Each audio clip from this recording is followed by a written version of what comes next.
ഇത് കണ്ടില്ലേ, ഇതെന്താണെന്ന് മനസ്സിലായോ? അതായത് ഇത് ഒരു പാനിനകത്ത് വെള്ളം തിളപ്പിച്ച് വേറൊരു പാനിനകത്തോട്ട് ഒഴിച്ച് ഞാൻ തന്നെ എൻ്റെ ബ്ലൗസ് തേക്കുക.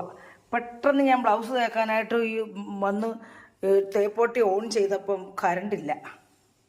അപ്പോൾ എനിക്ക് തോന്നിയൊരു ബുദ്ധി, എനിക്കിപ്പോൾ ഈ ബ്ലൗസ് ഇടുകയും വേണം. അപ്പോൾ നമ്മൾ പണ്ടൊക്കെ തേപ്പൊട്ടിക്കകത്ത് ചിരട്ട കത്തിച്ചിട്ട് തേക്കുമായിരുന്നല്ലോ. അതേപോലുള്ള എഫക്റ്റ് കിട്ടിയില്ലെങ്കിലും പെട്ടെന്ന് നമുക്കൊന്ന് തേച്ചിടാണ്ട്. കണ്ടോ, അതാണ്ട് ഇതേ രീതിയിൽ ഇരുന്ന ഭാഗമാണിത്. ഇവിടെ നന്നായിട്ട് ഇതേ രീതിയിൽ കിട്ടി, കണ്ട. അപ്പോൾ എനിക്ക് പെട്ടെന്ന് തോന്നിയ ഒരു ബുദ്ധിയാണ് ഇതൊന്ന് ഇങ്ങനെ ഒന്ന് ചെയ്ത് നോക്കാമെന്ന്. അപ്പോൾ എല്ലാവരും ഇങ്ങനെ ശ്രമിക്കണേ.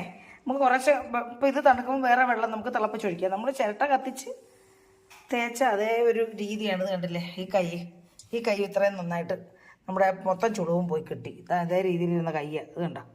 അപ്പോൾ നമ്മുടെ കാണുന്ന ഭാഗം തേക്കാമെന്ന് വിചാരിച്ച്